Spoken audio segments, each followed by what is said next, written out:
Nah itu. Tapi kan giliran ganti sing ngono kae lho, sing durung tahu. Kita kepengin lihat anunya, bentuk bentuk garapannya yang baru. Itu kan kita ambisi itu yang penting. Ora malah kita ambisi tapi fungsinya ambisi nyedak nggo omong dhewe. Sesuk iki bul kancane dhewe. Awake dititip ning kono itu kan wow. Tapi anu lek gini kadang tuh pemangku kebijakan tuh juga tidak mau repot. Misalnya ini saya pernah terlibat ya dalam beberapa pernah mengamati dalam beberapa event itu ada semacam orang yang botoi dulu itu karena barangkali dana itu juga tidak bisa diakses langsung turun gitu. Nggak bisa langsung turun, harus SHBC-nya dulu harus beres, terus dananya harus turunnya akhir, sedangkan ongkos produksi sendiri harus berjalan. Jadi kadang-kala orang-orang kantor juga tidak mau ambil resiko. Akhirnya menunjuk beberapa seniman yang katakanlah wani nomboki dulu, wani nyusui dulu. Itu kan asumsi orang pembikin kebijakan yang nganggep nek seniman kuwi ana sing ora gelem nombok isik. Asumsi kan ya ditundang sik, ditanteng sik gelem ora nomboki dan sebagainya gitu.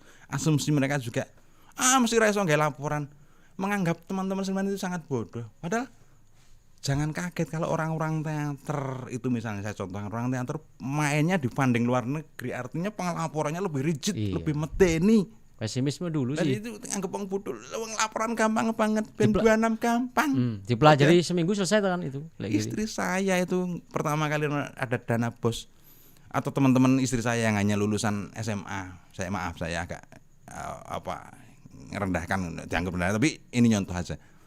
Ketika mereka harus laporan dana bos di guru-guru TK itu, ya rampung ketika ada pelatihan. Para pemegang kebijakan itu pernah tidak melakukan bagaimana pelatihan bikin laporan, bikin anggaran? Kan itu dulu dilakukan. Nggak mau repot, taunya jadi. Loh, itu kan wong kepengen bagus itu yang nganggo repot. Nek wong kepenak ya nang omahe duduk manis ngeloni bojone kan.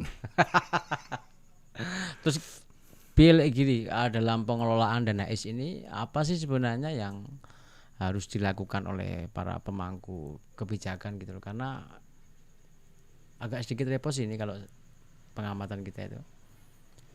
Ada ketakutan sendiri, memang orang dinas itu juga ketakutan yang tidak bisa pengelolaan dan sebagainya gitu loh.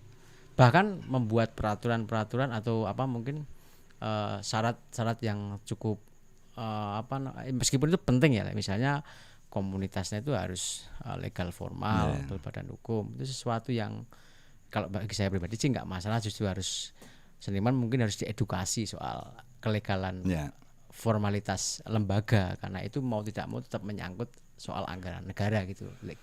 Tapi kemudian itu disikapi sangat kaku, apalagi untuk seniman-seniman mohon maaf yang kemudian raiso nggawe surat proposal kan susah banget. Nggak mau ribet gitu. Itu kan harus dilakukan pemberdayaan advokasi, dilakukan pendampingan. Mereka fungsinya, dinas itu menunjuk para pendamping, fungsinya ngancani seniman itu. Sampai saat ini nggak ada ya seperti itu lagi. Harusnya ada, karena di sana itu ada yang namanya teman-teman pendamping budaya. Itu tugasnya sebenarnya pendamping budaya itu memetani neng wilayah itu ana seniman sapa sing perlu atau grup apa, kemudian didampingi bagian pembuatan proposal dan anggarannya gitu. Saya kira itu. Kemudian kalau ada pejabat yang ketakutan, itu penyakit. Yang namanya sudah menjadi pejabat itu ya kudu wani resiko. Kudu wani resiko lah, aja wedi yo. Nek aku siap nampa jabatan, amanah ini sebagai jabatan, yo tak siap jadi resikonya. Nek menjadi orang yang takut, yo ora usah jadi pejabat. Semua ada resikonya. Ketika Jokowi mau menjadi presiden, dia pasti sudah tahu resikonya, dibully orang, dicaci mau di demo. Terus disengiti. Yo semua ada resikonya. Ketika nek kepengin ra ono resikonya, ya saya bilang tadi, duduk manis nang omah kelon bojone. Gitu ya. Hidup penuh resiko, dan hidup itu pilihan. Harus wani ora nanggung resiko. Kita bicara ini ada resikonya. Semua orang numpak motor yang dalan ono resikone. Kalau tidak berani resiko, ya nang omah bae. Resikone mati tuh ngerentok apa-apa. Sebenarnya banyak sekali ya yang jadi masalah itu. Ini saya habis ngobrol juga dengan teman seniman. kesenian dan kebudayaan kita tuh seolah-olah hari ini tuh hanya soal casing, visualisasi, hanya soal pementasan. Padahal misalnya ini agak sedikit bergeser kepada COVID misalnya. COVID-19 ini kemudian dinas kemudian membuat program yang menurut saya sangat kerdil dalam tanda kutip. Kenapa bikin senian pemanggungan dan lain sebagainya. Padahal kalau membicarakan soal kesenian dan kebudayaan bisa kan misalnya bikin agenda kebudayaan atau agenda kesenian yang sifatnya itu edukasi terhadap COVID, dikombin gitu loh. Tidak hanya soal pentas, misalnya perilaku, bagaimana sih mencontohkan perilaku secara kebudayaan, bisa nggak sih sebenarnya program-program dalam bentuk penyadaran perilaku masyarakat itu kan bagian dari kebudayaan sebenarnya. Perilaku itu kebudayaan, justru itu yang lebih inti itu daripada pentas yang panggung kan. Tapi kenyataannya sampai sekarang nggak ada itu. Ya karena memandang kebudayaan sebagai sangat dangkal kan. Kebudayaan itu pentas kesenian gitu kan. Mesti ngono tuh. Kebudayaan sing lho seneng panggung ning pentas sing nganggo make up, yang nganggo gamelan ngono kayak kebudayaan. Terus wong bertani, orang ngileni kalau di Bali ada yang namanya perairan suku Sasak. Bagaimana perairan itu kan kebudayaan. Bagaimana menanam pohon untuk jamu itu kebudayaan. Nah itu kan Mijat itu kebudayaan. Ya, tapi selama ini itu nggak dipelajari. Bahkan jangankan soal menanam, misalnya COVID-19 ini kan mau tidak mau kan kedepannya ini kan jelas akan membuat tatanan baru tuh, Le. Sekarang udah mulai misalnya warisan perilaku kita yang sopo aruh gitu. Misalnya aruh-aruh, kemudian nyun sewu salaman hilang, kemudian sun pipi. Pokoknya perilaku-perilaku yang sifatnya sangat Indonesia banget itu menjadi hilang, dan itu di masyarakat itu disikapi sebagai sesuatu yang ngerusak gitu loh, bahwa wah corona rasa laman dan sebagainya, itu selaman wae kowe iki kowe iki konspirasi. Padahal sebenarnya justru kalau kita mengkampanyekan tentang penyadaran terhadap perilaku itu penting loh, maksudnya salaman kui dalam konteks COVID ini memang harus tidak, misalnya begitu. Ya nanti salaman lagi ya. Advokasi terhadap itu loh, bahwa saya kedepannya sebenarnya takut ketika itu benar-benar luntur. Benar-benar luntur di masyarakat yang namanya tradisi seniman, tradisi salaman, kemudian sopo aruh itu menjadi hilang. Itu sebenarnya justru malah tugas kebudayaan gini kedepannya. Betul. Saya kira dalam COVID itu malah justru itu paling penting, jadi supaya tidak hilang sendi-sendi orang-orang Jogja yang terkenal istilahnya halus, terkenal dengan penuh dengan sopan santun, etika dan lain sebagainya. Itu justru malah ketakutan yang paling saya rasakan. Bisa hilang loh. Kenapa orang-orang itu kok malah bikin pentas ya? Saya cek di channel YouTube juga nggak ada yang nonton tuh, Pak Produser ya. Kita ngecek nggak ada yang nonton loh. Yang diupload oleh dinas tuh dikit banget yang nonton itu. Artinya tidak sampai itu, nggak sampai. Ya kenapa nggak ngurusin soal perilaku? Kenapa nggak ada program gentongisasi Pak padasanisasi? Itu juga budaya loh, bahwa orang dulu tuh bikin rumah itu kan di depan. Bikin rumah itu kan di depannya selalu ada tempat cuci tangan. Kenapa itu tidak direvitalisasi lagi? Kenapa itu tidak dilestarikan? Justru malah membuat seni-seni yang lain yang diurusi nggak punya pertunjukan ketoprak direvitalisasi, padahal realnya juga saya nggak tahu seperti apa. Kenapa itu nggak di revitalisasi lagi soal perilaku gitu. Jadi kebudayaan itu sangat kerdil sekali diartikan. Itu tadi kembali ke memandangnya sangat dangkal, sangat kulitnya saja bahwa kebudayaan itu kesenian itu sing ana ning panggung. Bahwa kebudayaan itu sebenarnya perilaku kehidupan kita selama ini. Itu meskipun ada sih nilai kebudayaan, nilai tradisi itu ada di sana, itu bagiannya ada, tapi untuk lebih menajamkan ke sana saya kira perlu diskusi. Ya, nilai itu kan harus bisa diaplikasikan. Terapan nilai itu. Bagaimana kemudian menjadi sendi di masyarakat. Nah, saya kira memang harus ada reformating program ketika situasinya ada corona seperti ini, kemudian persoalan-persoalan pemanggungan pementasan itu mulai ditinggalkan karena itu sudah melanggar protokoler kan, ditinggalkan, kemudian diganti ke bagaimana menggarap nilai-nilai itu tadi, bagaimana menghidupkan kembali. Memang kita sadari membangun kembali kebudayaan itu lama, tidak bangun jiwa, bangun kebudayaan itu tidak bisa dirasakan saat ini dan 10 tahun, 15 tahun lagi. ketika sekarang ada satu perubahan new normal, kemudian situasinya akan berubah, itu pasti akan lama. Itu yang ketakutan saya, bahwa kemudian nilai-nilai itu benar-benar bergeser itu loh. Ya, itu pasti. Ya, tetapi kan masyarakat kemudian tidak bisa menjadi perilaku, menjadi betul-betul nilai yang terpraktekkan dalam kehidupan. Itu lebih bahaya menurut saya. Yang lebih bahaya adalah generasi setelahnya. Ya, itu pasti terjadi. Namun memang lebih bagus mulai disikapi dari sekarang, seperti apa sih untuk memelihara itu, untuk menjaga itu agar tidak hilang gitu kan. Misalnya bagaimana salamannya, bagaimana ketemu teman-temannya itu kudu protokolernya bagaimana, itu kan mulai sekarang mulai tradisi cuci tangan yang dulu sudah ada, gentong padasan yang ngarep omah sing hilang, kemudian ini ternyata malah karena corona ini membangunkan kembali itu dibangun kembali gitu. Itu saya kira dasar, karena tidak, mulai sekarang tidak lagi memikirkan persoalan kulitnya, biar harusnya tidak berpikir soal kulit. Kalau bicara lebih dalam, saya kira kita menangis kan kalau kita masuk ke Jogja tidak pernah melihat bagaimana arsitektur bangunan. Ini Jogja. Kalau beda kalau kita ke Bali kan, atau gampang aja kita ke Pati Jawa Tengah, kita masuk ke Pati itu hanya persoalan wuwungan kecil, tapi kita sudah tahu Pak, itu penanda bahwa ini wilayah daerah Pati. Wuwungannya seperti itu. Di Jogja apa ikonnya? Rumah-rumahnya tidak ada ikon. Ini persoalan arsitektur misalnya. Ya. Nanti perilaku, kemudian bangun jiwanya yang kehidupan masyarakatnya. Nek wong Yojo seperti ini perilakunya itu kan. Ya, meskipun ya mau tidak mau zaman ya Lek Giri ya, di satu sisi bahwa setiap tahun kita itu selalu kedatangan tamu berapa ribu mahasiswa yang masuk di perguruan tinggi, selalu bertambah ribuan di tempat di Jogja ini gitu. Resikonya sebuah kota berbasis budaya, kota budaya pariwisata itu memang seperti itu.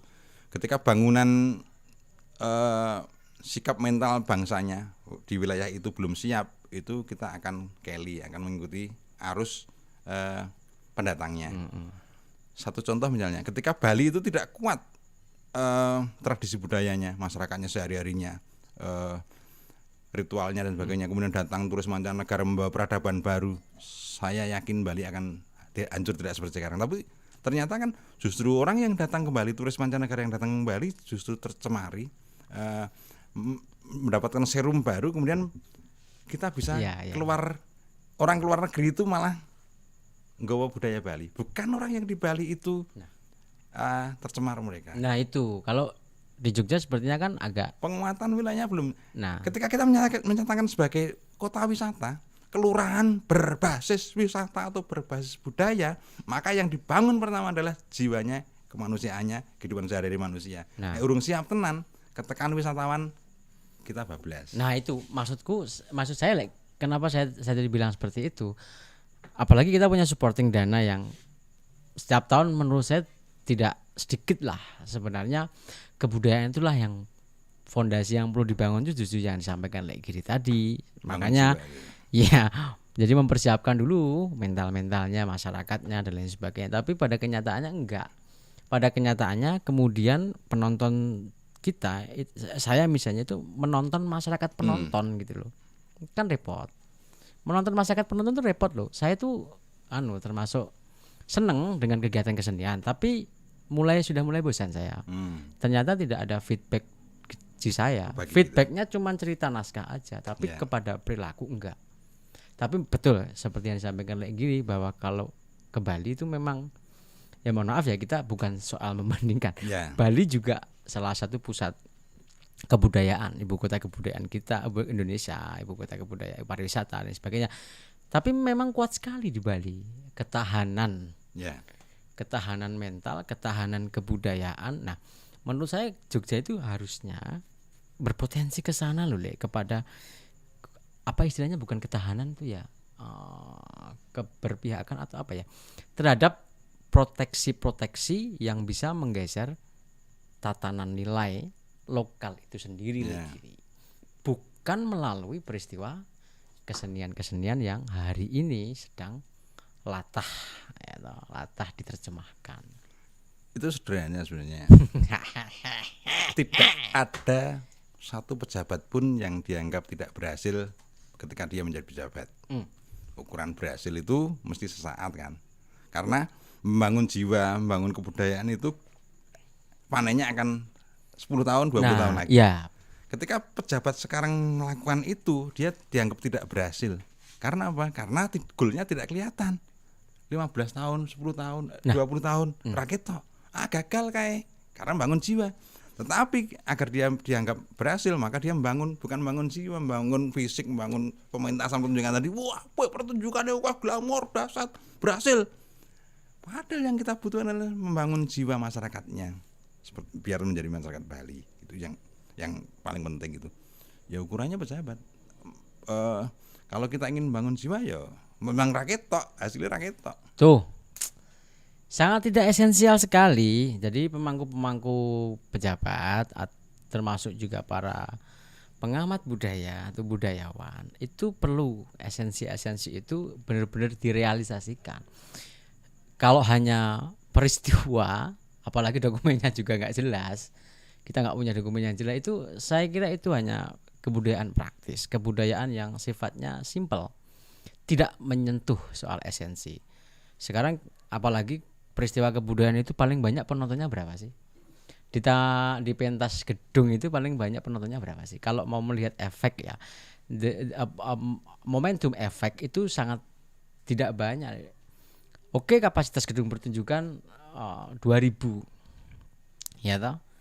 Ya sudah, hanya 2000 saja dibandingkan dengan seluruh warga daerah istimewa Yogyakarta. Apakah itu kemudian menjadi efek? Tidak, saya pikir. Kalah dengan televisi. Makanya bagi saya itu pemangku kebijakan perlu apa tadi? Perencanaan ulang sepertinya. Rencanakan ulang, Bro. Ini kebudayaan loh, kayak gini. Iya. Reformating program, mengkonsep kembali program. Ya kalau mengformat ya diajak orang-orang yang agak berpikiran miring itu, jangan orang yang normatif, yang nakal-nakal. Orang yang pikiran miring itu kan sebenarnya dasar.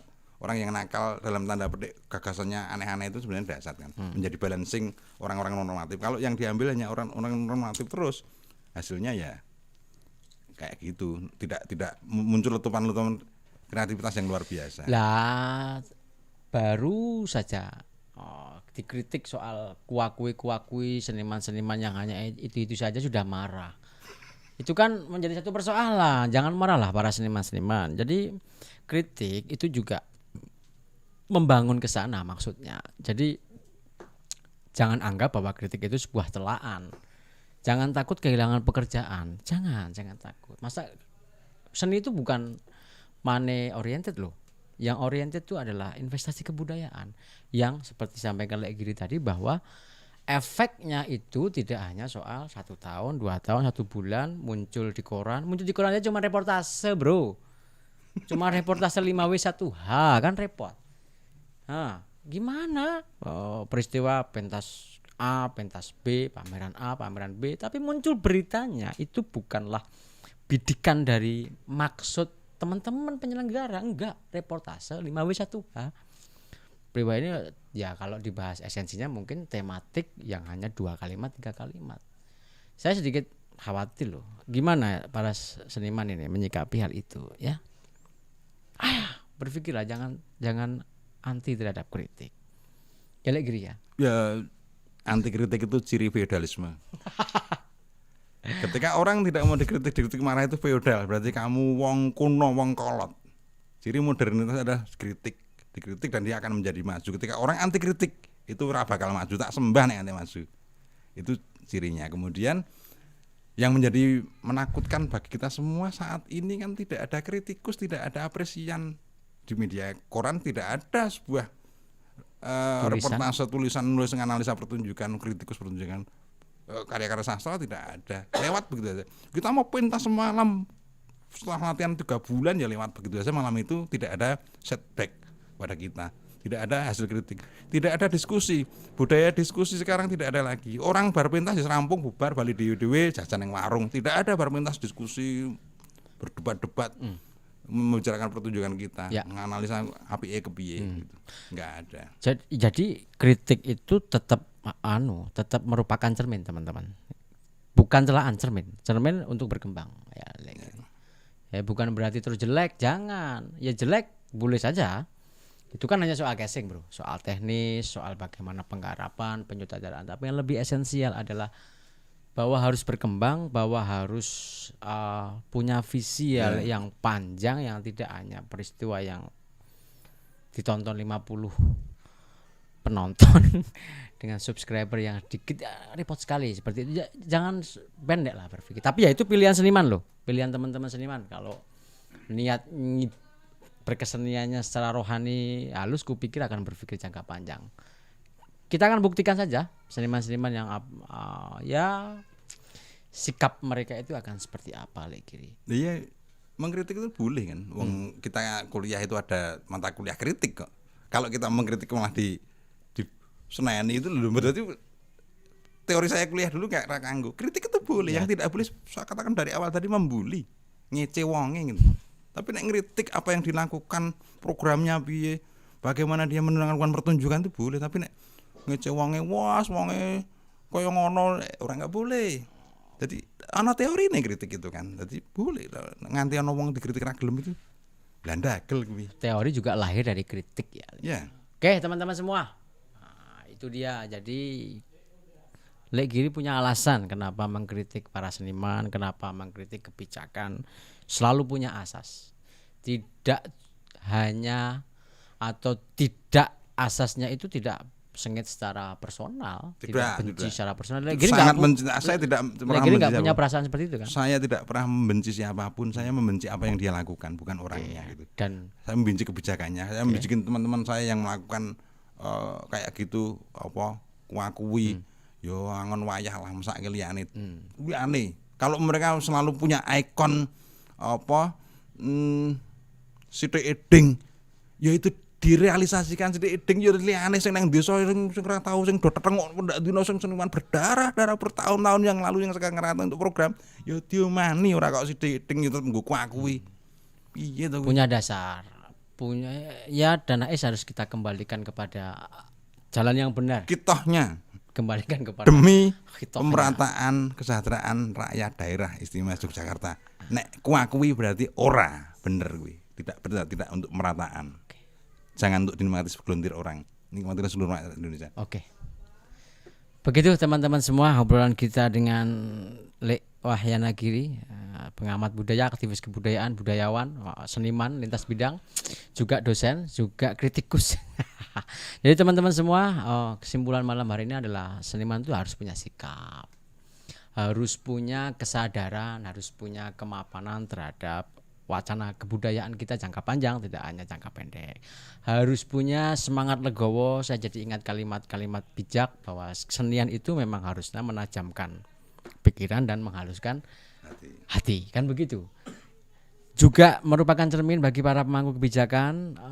Jangan takut ngobrol. Lek Giri selalu terbuka ya ketika barangkali diundang atau diminta untuk hadir, kemudian diajak berembuk ya Lek ya. Rasa ndadak ngundang kayak tanda tangane. Enggak, kita berpikir untuk bangsa dan negara ini sangat senang. Jadi diundang rano honore juga enggak apa-apa ya. Enggak, biasa saya lakukan. Sumbangan kebudayaan, berinvestasi kebudayaan. Biasa melakukan di desa-desa itu biasa. Enggak ada yang bayar ya Lek ya. Tidak ada yang bayar.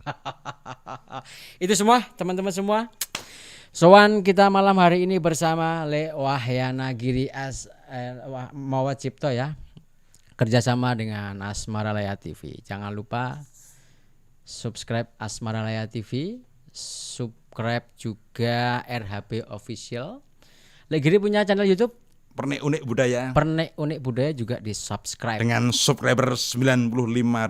Oh, lebih banyak dengan Dinas ya Lek ya. Pada kecah wingi sore. Oh, luar biasa ternyata lebih banyak. Jadi mending diupload di YouTube-nya Lek Giri aja itu pentas-pentas itu. Ambangannya diupload sing nonton 56 ya kan repot juga gitu.